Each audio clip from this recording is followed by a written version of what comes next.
ನಮಸ್ಕಾರ ಫ್ರೆಂಡ್ಸ್, ನಾನು ಶ್ವೇತಾ ರಾಜೇಂದ್ರನ್ ಮಾತಾಡ್ತಾ ಇರೋದು ಲಕ್ಷ್ಮಿತಾ ರಾಯರ ಮಗಳು ಕನ್ನಡ ಯೂಟ್ಯೂಬ್ ಚಾನಲ್ಗೆ ತಮ್ಮೆಲ್ಲರಿಗೂ ಆತ್ಮೀಯವಾದ ಸ್ವಾಗತ. ಸ್ನೇಹಿತರೆ, ನಾನು ಇವತ್ತಿನ ದಿನ ವಿಶೇಷವಾಗಿ ರಾಯರ ಪಟ್ಟಾಭಿಷೇಕದ ಆಚರಣೆ ಮಹೋತ್ಸವ ಬಂದು ನಾಳೆ ದಿನ ನಡೀತಾ ಇರುತ್ತೆ. ಎಲ್ಲ ರಾಯರ ಮಠಗಳಲ್ಲೂ ನಡೀತಾ ಇರುತ್ತೆ. ಇಂಥ ವಿಶೇಷ ದಿನದಲ್ಲಿ ನಾವು ರಾಯರಿಗೆ ಯಾವ ರೀತಿಯ ಸೇವೆಗಳನ್ನು ಸಮರ್ಪಣೆ ಮಾಡಿದರೆ ರಾಯರಿಗೆ ತುಂಬ ಇಷ್ಟ ಆಗುತ್ತೆ ಅನ್ನೋದ್ರ ಬಗ್ಗೆ ತಿಳಿಸ್ಕೊಡ್ತಾ ಇದ್ದೀನಿ. ಅದರಲ್ಲೂ ವಿಶೇಷವಾಗಿ ನಿಮ್ಮ ಇಷ್ಟಾರ್ಥಗಳು ಬೇಗ ನೆರವೇರಬೇಕು ಅಂತ ಬಯಸೋ ಅಂಥವ್ರು ಅಥವಾ ನಿಮ್ಮ ಮನೆಯಲ್ಲಿರುವಂತಹ ಕಷ್ಟಗಳು ನಿವಾರಣೆ ಆಗಬೇಕು ಅಂತ ಬಯಸೋ ಅಂಥವ್ರು ನಾಳೆ ದಿನ ವಿಶೇಷವಾಗಿ ಅನ್ನದಾನನ ನೀವು ಮಾಡಿಸುವಂಥದ್ದನ್ನು ಮಾಡಿದಾಗ ರಾಯರ ಮಠಗಳಲ್ಲಿ ಹೋಗಿ ಅನ್ನದಾನ ಮಾಡ್ತೀವಿ ನಾವು. ನೀವೇ ಅಥವಾ ಹಂಚೋ ಅಂಥದ್ದನ್ನು ಮಾಡಿ ಅಥವಾ ನೀವು ಅನ್ನದಾನಕ್ಕೆ ಇಷ್ಟು ದುಡ್ಡನ್ನ ಅಂತ ಸಮರ್ಪಣೆ ಮಾಡ್ತೀನಿ ಅಂತ ನೀವು ಮಾಡಿದ್ದೆ ಆದರೆ ಖಂಡಿತವಾಗ್ಲೂ ನಿಮ್ಮ ಮನೆಯಲ್ಲಿರುವಂತಹ ದಾರಿದ್ರ್ಯ ಅನ್ನೋದು ನಾಶ ಆಗೋದಕ್ಕೆ ಅದು ತುಂಬಾ ಸಹಕಾರಿಯಾಗಿ ಕೆಲಸ ಮಾಡುತ್ತೆ. ನೀವು ಎಷ್ಟಾದರೂ ಕೊಡ್ಬೋದು. 100 ರೂಪಾಯಿಗಳಿಂದ 50 ರೂಪಾಯಿಗಳಿಂದ ನಿಮ್ಮ ಕೈಯಲ್ಲಿ ಎಷ್ಟು ಸಾಧ್ಯ ಆಗುತ್ತೋ ಅಷ್ಟು ಅನ್ನದಾನಕ್ಕೆ ನೀವು ದುಡ್ಡನ್ನು ಕೊಡೋ ಅಂಥದ್ದನ್ನು ನೀವು ಮಾಡ್ಬೋದು. ಅಕಸ್ಮಾತ್ ನಿಮಗೆ ಅಕ್ಕಿನ ನೀವು ಸಮರ್ಪಣೆ ಮಾಡ್ತೀವಿ ಮಠಗಳಿಗೆ ಅಂತ ಅಂದರೆ ಖಂಡಿತವಾಗ್ಲೂ ನೀವು ಈ ದಿನಗಳಲ್ಲಿ ಅಕ್ಕಿನ ನೀವು ಸಮರ್ಪಣೆ ಮಾಡ್ಬೋದು. ಯಾಕೆ ಮಾತನ್ನು ಹೇಳ್ತಿದ್ದೀನಿ ಅಂದರೆ ಇವತ್ತಿನ ದಿನದಿಂದ ಅಂದರೆ 18ನೇ ತಾರೀಕಿನಿಂದ 24ನೇ ತಾರೀಕುವರೆಗೂ ರಾಯರ ಹುಟ್ಟುಹಬ್ಬ ಕೂಡ ಇರೋದ್ರಿಂದ ವರ್ಧಂತಿ ಮಹೋತ್ಸವ ಕೂಡ ಸತತವಾಗಿ 7 ದಿನಗಳ ಕಾಲ ಆಚರಣೆ ಮಾಡ್ತಾ ಇರ್ತಾರೆ. ಇಂತಹ ದಿನಗಳಲ್ಲಿ ನಾವು ವಿಶೇಷವಾಗಿ ಅನ್ನದಾನನ ನಾವು ಮಾಡಿದಂಥದ್ದನ್ನ ಅಥವಾ ಅನ್ನದಾನಕ್ಕೆ ನಾವು ದುಡ್ಡನ್ನು ಕೊಡೋ ಅಂಥದ್ದು ಅಥವಾ ಬಡಬಗರಿಗೆ ನಾವು ಅನ್ನದಾನನ ನಾವು ಮಾಡೋ ಅಂಥದ್ದನ್ನು ಮಾಡಿದಾಗ ನಮ್ಮ ಮನೆಯಲ್ಲಿ ಯಾವುದೋ ಒಂದು ರೀತಿಯಲ್ಲಿ ದರಿದ್ರ ಅನ್ನೋದು ಕಾಡ್ತಾ ಇರುತ್ತೆ. ಆ ದರಿದ್ರ ನಾಶ ಆಗಬೇಕು, ಶಾಶ್ವತವಾಗಿ ನಮ್ಮ ಮನೆಯಲ್ಲಿ ಅನ್ನಪೂರ್ಣೇಶ್ವರಿ ಸಿರಿ ಸಂಪತ್ತು ಇರಬೇಕು ಅಂತ ಬಯಸೋವಂಥವ್ರು ನಾಳೆ ದಿನ ಮಠಗಳಲ್ಲಿ ನೀವು ಅನ್ನದಾನ ಸೇವೆನ ಮಾಡಿಸೋವಂಥದ್ದನ್ನು ಖಂಡಿತವಾಗ್ಲೂ ಮಾಡಿ. ಅದರಲ್ಲೂ ನೀವು ಬ್ರಾಹ್ಮಣ್ ಭೋಜನ ಅಂತ ಇರುತ್ತೆ. ಆ ಬ್ರಾಹ್ಮಣ್ ಭೋಜನ್ಗೆ ನಿಮ್ಮ ಕೈಯಲ್ಲಿ ಎಷ್ಟು ಸಾಧ್ಯ ಆಗುತ್ತೋ ಒಂದು 100 ರೂಪಾಯಿ ಅಂತ ನೀವು ಮಠಗಳಲ್ಲಿ ಬರೆಸಿದ್ದೆ ಆದರೆ ಅಲ್ಲಿ ಅವರು ಆ ಬ್ರಾಹ್ಮಣ್ ಭೋಜನ್ಗೆ ಬ್ರಾಹ್ಮಣರಿಗೆ ಊಟ ಹಾಕೋಂಥ ವ್ಯವಸ್ಥೆ ಮಾಡ್ತಾರೆ. ಆಗ ನಮ್ಮಲ್ಲಿ ಯಾವುದೋ ಒಂದು ರೀತಿಯ ಗುರುದೋಷಗಳಿದ್ದರೆ ಅಥವಾ ರಾಹು ದೋಷಗಳಿದ್ದರೆ ಅಥವಾ ಶನಿ ದೋಷಗಳಿದ್ದರೆ ಅಥವಾ ನಮಗೆ ಗೊತ್ತಿಲ್ಲದಿದ್ದಂಗೆ ಕೇತು ಮತ್ತು ಅಂಗಾರಕ ದೋಷಗಳಿದ್ದರೆ ಅದೆಲ್ಲ ಹೋಗೋದಕ್ಕೆ ಇದು ತುಂಬಾ ಸಹಾಯ ಮಾಡುತ್ತೆ. ಆ ಒಂದು ಉದ್ದೇಶಕ್ಕೋಸ್ಕರ ನಾವು ಬ್ರಾಹ್ಮಣರಿಗೆ ಅಥವಾ ನಿಮಗೆ ಗೊತ್ತಿರೋಂಥವ್ರು ಇಂಥವ್ರೇ ಅಂತಲ್ಲ, ಎಲ್ಲಿ ಸಾಧ್ಯ ಆಗುತ್ತೋ ಅಲ್ಲಿ ನೀವು ಅನ್ನದಾನದ ಸೇವೆನ ಮಾಡೋವಂಥದ್ದು. ಅದರಲ್ಲೂ ಮಠಗಳಲ್ಲಿ ನೀವು ಮಾಡಿದಾಗ ಯಥೇಚ್ಛವಾಗಿ ಗುರುವಿನ ಅನುಗ್ರಹನ ನಾವು ಪಡೆಯೋದಕ್ಕೆ ತುಂಬಾ ಸಹಾಯ ಆಗುತ್ತೆ. ಅದನ್ನು ನೀವು ಮಾಡ್ಬೋದು. ಅದರ ಜೊತೆಗೆ ನಿಮ್ಮ ಮನೆಯಲ್ಲಿ ಏನಾದರೂ ಸಾಲಗಳು ಜಾಸ್ತಿ ಇದೆ, ನಮಗೇನು ಮಾಡಿದ್ರು ಸಾಲ ಅನ್ನೋದು ತೀರ್ತಾನೆ ಇಲ್ಲ, ಎಷ್ಟೇ ನಾವು ಪ್ರಯತ್ನ ಪಡ್ತಾ ಇದ್ದೀವಿ ಅಂತ ನೀವು ಅಂದ್ಕೊಂಡಿರೋಂಥವ್ರು ಆ ಸಾಲಗಳು ಬೇಗ ತೀರಬೇಕು ಅಂದಾಗ ನಾಳೆ ನೀವು ರಾಯರ ಮಠಗಳಲ್ಲಿ ನೀವು ಅನ್ನದಾನದ ಸೇವೆನ ಮಾಡಿಸೋವಂಥದ್ದನ್ನು ಮಾಡಿಸಿ. ಸತತವಾಗಿ ಇವತ್ತಿನಿಂದ 24ನೇ ತಾರೀಕು ತನಕ ಇರುತ್ತೆ.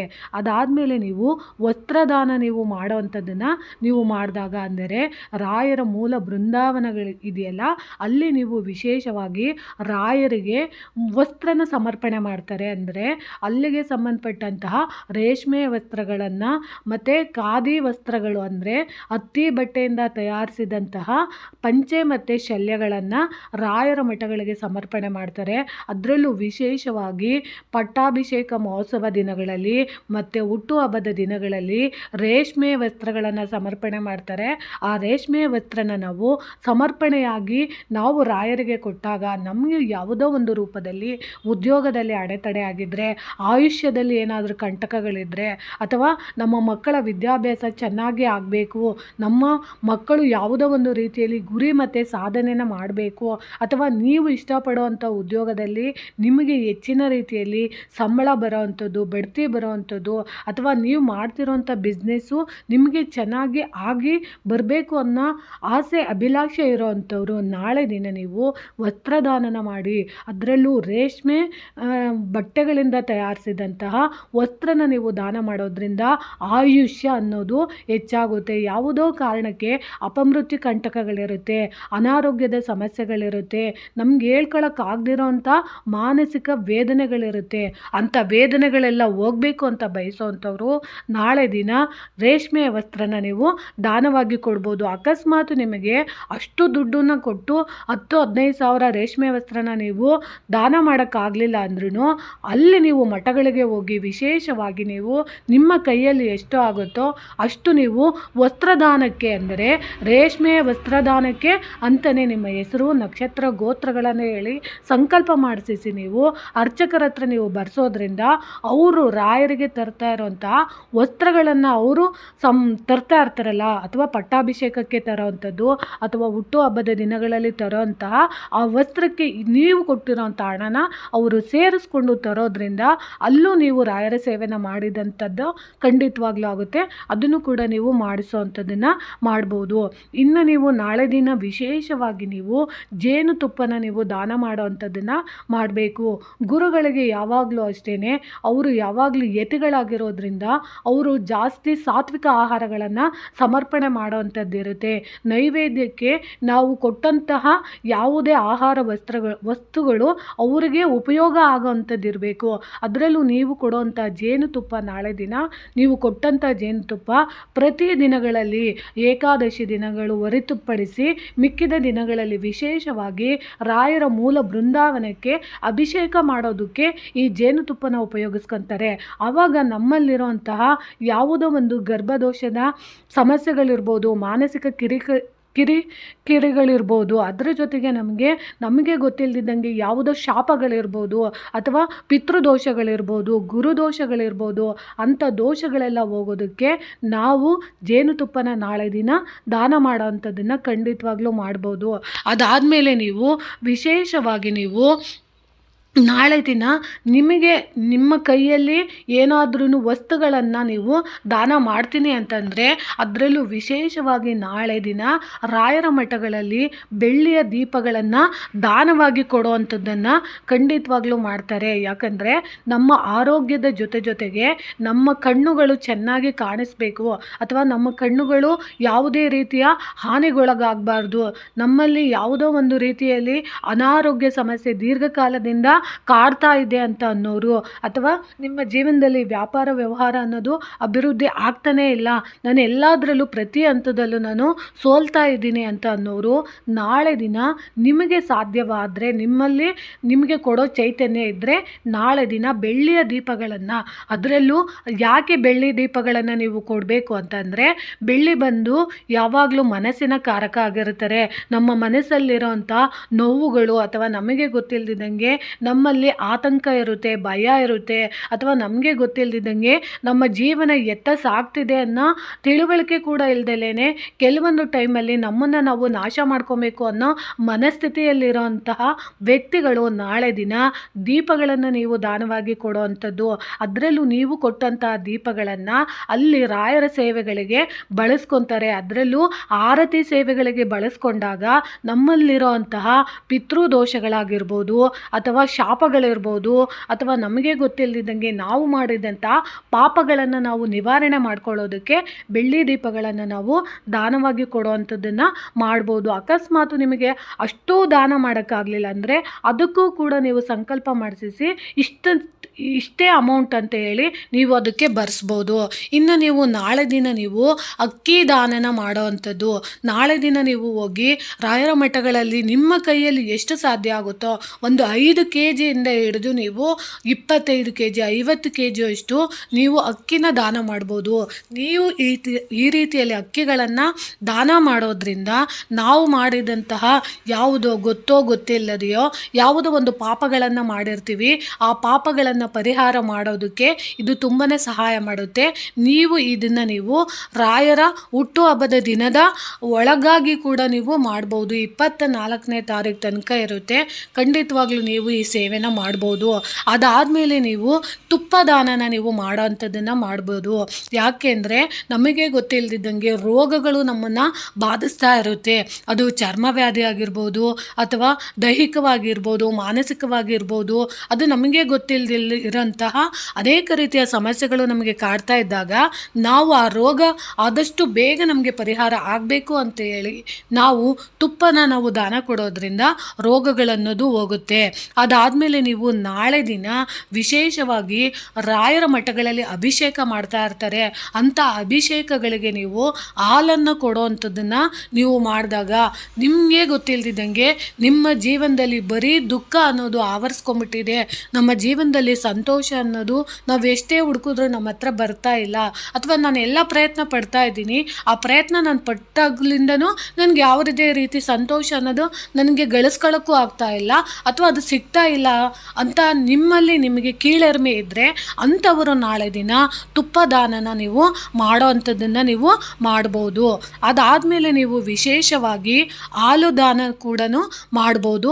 ಅದರ ಜೊತೆಗೆ ನೀವು ಮೊಸರು ದಾನನ ನೀವು ನಾಳೆ ದಿನ ಮಾಡೋದ್ರಿಂದ ನಿಮ್ಮ ಕೈಯಲ್ಲಿ ಎಷ್ಟಾಗುತ್ತೋ ಅಷ್ಟು 1 ಪ್ಯಾಕೆಟು ಮೊಸರನ್ನ ನೀವು ನಾಳೆ ದಿನ ದಾನ ಮಾಡಿದ್ದೇ ಆದರೆ ನಿಮ್ಮ ಜೀವನದಲ್ಲಿ ನಿಮಗೆ ಗೊತ್ತಿಲ್ಲದಿದ್ದಂಗೆ ನಿಮ್ಮ ದೇಹದಲ್ಲಿರುವಂಥ ಅಂಗಾಂಗಗಳಲ್ಲಿ ಯಾವುದೋ ಒಂದು ನ್ಯೂನತೆಗಳಿರುತ್ತೆ. ಅದು ನಿಮಗೆ ಗೊತ್ತಿರೋದಿಲ್ಲ. ಅಂದರೆ ದೇಹದ ಒಳಗಡೆ ಇರುವಂತಹ ಇಂದ್ರಿಯಗಳ ಜೊತೆಗೆ ನಿಮಗೆ ಯಾವುದೋ ರೀತಿಯ ಬಾಧೆಗಳು ನಿಮ್ಮನ್ನು ಬಾಧಿಸ್ತಾ ಇರುತ್ತೆ. ಅದು ನಿಮಗೆ ಗೊತ್ತೇ ಆಗೋದಿಲ್ಲ.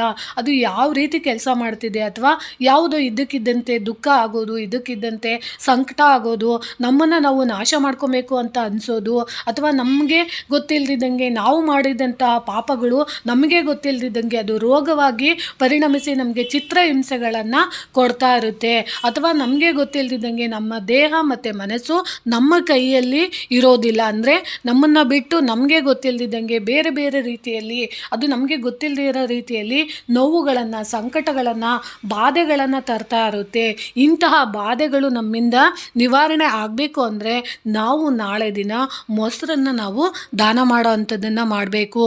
ಇನ್ನು ನಮಗೆ ವಿಶೇಷವಾಗಿ ಹಣ್ಣುಗಳನ್ನು ನಾವು ದಾನ ಮಾಡೋದ್ರಿಂದ ನಮಗೆ ಮತ್ತು ನಮ್ಮ ಮಕ್ಕಳ ವಿದ್ಯಾಭ್ಯಾಸಕ್ಕೆ ಬುದ್ಧಿ, ಜ್ಞಾನ, ಶಕ್ತಿ ಅದೆಲ್ಲ ಸಿಗಬೇಕು ಅಂದಾಗ ನಾವು ಗುರುಗಳಿಗೆ ಹಣ್ಣುಗಳನ್ನು ನಾವು ದಾನ ಮಾಡಬೇಕು. ಯಾಕಂದರೆ ಗುರುಗಳು ಸಾತ್ವಿಕ ಆಹಾರನ ಸಮರ್ಪಣೆ ಮಾಡೋದ್ರಿಂದ ಹಣ್ಣುಗಳನ್ನು ಸೇವೆಗೆ ಅಥವಾ ನೈವೇದ್ಯಕ್ಕೆ ಇಟ್ಟಾಗ ಅವರು ಸೇವಿಸುತ್ತಾರೆ ಅನ್ನೋ ಭಾವನೆಯಿಂದ ನಾವು ಹಣ್ಣುಗಳನ್ನು ನಾವು ದಾನ ಮಾಡೋ ಅಂಥದ್ದನ್ನು ನಾವು ಮಾಡಬೇಕಾಗುತ್ತೆ.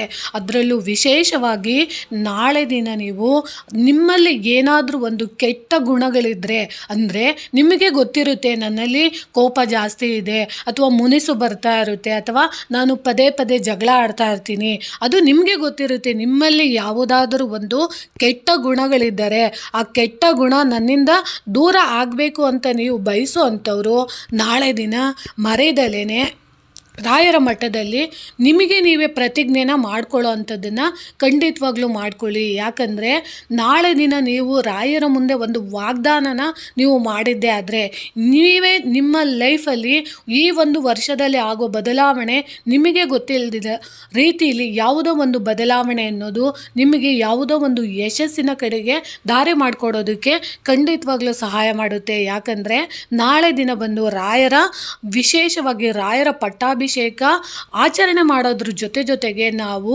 ರಾಯರಿಗೆ ನಮ್ಮ ಕೈಯಲ್ಲಾಗುವಂಥದ್ದು ಒಂದು ಪುಟ್ಟ ಸೇವೆನ ಮಾಡೋ ಅಂಥದ್ದನ್ನು ಮಾಡಬೇಕು. ನಮ್ಮಲ್ಲಿರೋ ಒಂದು ಕೆಟ್ಟ ಗುಣನ ನಾವು ಬಿಟ್ಟಾಗ ನಮಗೆ ಗೊತ್ತಿಲ್ಲದಂಗೆ ನಮ್ಮಲ್ಲಿ ಯಾವುದೋ ಒಂದು ಒಳ್ಳೆಯ ಗುಣ ನಮ್ಮನ್ನು ಆವರಿಸಿಕೊಂಡು ನಮಗೆ ಗೊತ್ತಿಲ್ಲದಿದ್ದಂಗೆ ನಾವು ಬಯಸ್ತಿರೋಂತಹ ಆಸೆಗಳು, ಕನಸುಗಳು ನನಸಾಗೋದಕ್ಕೆ ತುಂಬಾ ಸಹಾಯ ಮಾಡುತ್ತೆ. ಅದನ್ನು ಕೂಡ ನೀವು ಮಾಡ್ಬೋದು. ಅದರ ಜೊತೆಗೆ ನಾಳೆ ದಿನ ನಿಮಗೆ ಏನಾದರೂ ಗೊತ್ತಿರೋ ಅಂತಹ ವಿದ್ಯೆಗಳಿದ್ದರೆ, ಸಂಗೀತ ನುಡಿಸೋ ಅಂಥದ್ದಿರೋದು, ಹಾಡು ಹೇಳೋ ಅಂಥದ್ದು, ವೀಣೆ ನುಡಿಸೋ ಅಂಥದ್ದು, ಆ ಥರದ್ದೆಲ್ಲ ನಿಮಗೆ ಗೊತ್ತಿದ್ದರೆ ನಾಳೆ ದಿನ ವಿಶೇಷವಾಗಿ ರಾಯರ ಮಠಗಳಲ್ಲಿ ನೀವು ಹೋಗಿ ಹಾಡು ಹೇಳೋ ಅಂಥದ್ದು, ಅಥವಾ ನಿಮಗೆ ಗೊತ್ತಿಲ್ದಿದ್ದಂಗೆ ವೀಣೆ ನುಡಿಸೋ ಅಂಥದ್ದು ಇರೋದು, ಅಥವಾ ನಿಮಗೆ ಯಾವ ಸೇವೆ ನಿಮಗೆ ಮಾಡೋ ಅಂಥದ್ದು ಗೊತ್ತಿದೆಯೋ ಆ ಸೇವೆನ ನಾಳೆ ದಿನ ಮಾಡೋ ಅಂಥದ್ದನ್ನು ನೀವು ಮಾಡ್ಬೋದು. ಈ ರೀತಿ ನೀವು ರಾಯರ ಸೇವೆಗಳನ್ನು ನಾಳೆ ದಿನ ನೀವು ನಾಳೆಯಿಂದ ಶುರುವಾಗುತ್ತೆ. ನೀವು ನಾಳೆಯಿಂದ 24ನೇ ತಾರೀಕು ಒಳಗಡೆ ನೀವು ಮಾಡ್ಬೋದು. ಅದರ ಜೊತೆಯಾಗಿ ನೀವು ರಾಯರ ಮಠಗಳಲ್ಲಿ ವಿಶೇಷವಾಗಿ ಅನ್ನದಾನ ಮಾಡ್ತಾ ಇರ್ತಾರೆ. ಅಂತಹ ಸಂದರ್ಭದಲ್ಲಿ ನೀವು ಸ್ವಯಂಕೃತರಾಗಿ ಸೇವೆಗಳನ್ನು ಮಾಡಿಸೋದಕ್ಕೆ ಮಠಗಳಲ್ಲಿ ಹೋಗಿ ನಿಮ್ಮ ಹೆಸರುಗಳನ್ನು ಬರೆಸಿ ನೀವು ಸಂಕಲ್ಪ ಮಾಡಿಸಿ ಊಟ ಮಾಡ್ತಿರೋ ಅಂಥ ತಟ್ಟೆಗಳನ್ನು ತೊಳೆಯೋ ಅಂಥದ್ದು, ಪಾತ್ರೆಗಳನ್ನು ತೊಳೆಯೋ ಅಂಥದ್ದು, ತರಕಾರಿಗಳನ್ನು ಹಚ್ಚಿಕೊಡೋ ಅಂಥದ್ದು, ಸೊಪ್ಪು ತರಕಾರಿಗಳನ್ನು ತಗೊಂಡೋಗಿ ಕೊಡೋ ಅಂಥದ್ದು, ದವಸ ಧಾನ್ಯಗಳನ್ನು ಕೊಡೋ ಅಂಥದ್ದು, ಅಥವಾ ರಂಗೋಲಿ ಸೇವೆಗಳನ್ನು ಹಾಕೋ ಅಂಥದ್ದು, ಅಥವಾ ಅಲ್ಲಿ ನೀವು ರಾಯರ ಮಠಗಳಲ್ಲಿ ಶುಚಿತ್ವವನ್ನು ನೀವು ಕಾಪಾಡೋ ಅಂಥದ್ದು, ಅಥವಾ ಅಲ್ಲಿ ಅಲಂಕಾರಕ್ಕೆ ಬೇಕಾದಂಥ ವ್ಯವಸ್ಥೆಗಳಲ್ಲಿ ನಿಮ್ಮ ಹತ್ರ ದುಡ್ಡಿಲ್ಲ ಅಂದರೂ ಪರವಾಗಿಲ್ಲ, ನಾನು ಇಂಥ ಸೇವೆನ ರಾಯರ ಮಠದಲ್ಲಿ ಮಾಡ್ತೀನಿ ಅಂತ ನೀವು ಹೋಗಿ ಸ್ವಯಂಕೃತವಾಗಿ ನೀವು ನಿಮ್ಮ ಹೆಸರನ್ನು ನೋಂದಾಯಿಸಿ ಮಾಡೋವಂಥ ಸೇವೆಗಳನ್ನು ನೀವು ಮಾಡಿದಾಗ ರಾಯರಿಗೆ ತುಂಬ ಅಚ್ಚುಮೆಚ್ಚರಾಗ್ತೀರಾ. ಅದರ ಜೊತೆಗೆ ನಾಳೆ ದಿನ ವಿಶೇಷವಾಗಿ ನೀವು ಹಸುಗಳಿಗೆ ವಿಶೇಷವಾಗಿ ಎಲ್ಲಿ ಗೋಶಾಲೆ ಇರುತ್ತೋ ಅಲ್ಲಿ ಹೋಗಿ ರಾಯರ ಹೆಸರಲ್ಲಿ ಸಂಕಲ್ಪ ಮಾಡಿಸಿ ರಾಯರಿಗೆ ಹುಲ್ಲನ್ನು ತಿನ್ನಿಸುವಂಥದ್ದು, ಬೆಲ್ಲನ ತಿನ್ನಿಸುವಂಥದ್ದು, ಕಡಲೆಕಾಳನ್ನು ತಿನ್ನಿಸುವಂಥದ್ದನ್ನು ನಾಳೆ ದಿನ ನೀವು ಮಾಡಿದ್ದೆ ಆದರೆ, ಅದರಲ್ಲೂ ಹಳದಿ ಬಣ್ಣದ ಬಾಳೆಹಣ್ಣುಗಳನ್ನು ನಾಳೆ ದಿನ ನೀವು ತಿನ್ನಿಸುವಂಥದ್ದನ್ನು ಮಾಡಿದಾಗ ರಾಯರಿಗೆ ನೀವು ಅಚ್ಚುಮೆಚ್ಚರಾಗುತ್ತೀರಿ. ಅದರ ಜೊತೆಯಾಗಿ ನಾಳೆ ದಿನ ವಿಶೇಷವಾಗಿ ದಾನನ ಮಾಡ್ಬೋದು. ಯಾವುದು ದಾನ ಮಾಡ್ಬೋದು ಅಂದರೆ, ರಾಯರ ಹೆಸರಿನಲ್ಲಿ ನೀವು ತುಳಸಿ ಗಿಡಗಳನ್ನು ದಾನವಾಗಿ ಕೊಡುವಂಥದ್ದನ್ನು ಮಾಡಿದಾಗ ಖಂಡಿತವಾಗ್ಲೂ ರಾಯರಿಗೆ ನೀವು ಅಚ್ಚುಮೆಚ್ಚರಾಗ್ತೀರಾ ಅಂತ ತಿಳಿಸ್ಕೊಟ್ಟಿದ್ದೀನಿ. ನನಗೆ ಗೊತ್ತಿರೋ ರೀತಿಯಲ್ಲಿ ನಾನು ತಿಳ್ಕೊಂಡಿರೋಂಥ ವಿಚಾರಗಳನ್ನು ನಿಮ್ಮೊಂದಿಗೆ ಶೇರ್ ಮಾಡ್ಕೊಂಡಿದ್ದೀನಿ. ಖಂಡಿತವಾಗ್ಲೂ ನಿಮಗೆ ಯಾವ ಸೇವೆಗಳನ್ನು ಮಾಡಬೇಕು ಅಂತ ನಿಮಗೆ ಅನಿಸುತ್ತೋ ಇಷ್ಟೂ ಸೇವೆಗಳಲ್ಲಿ ದಾನಗಳಲ್ಲಿ ನೀವು ಮಾಡ್ಬೋದು ಅಂತ ತಿಳಿಸ್ಕೊಡ್ತಿದ್ದೀನಿ. ಪ್ರೀತಿಯ ಧನ್ಯವಾದಗಳು ಸ್ನೇಹಿತರೆ.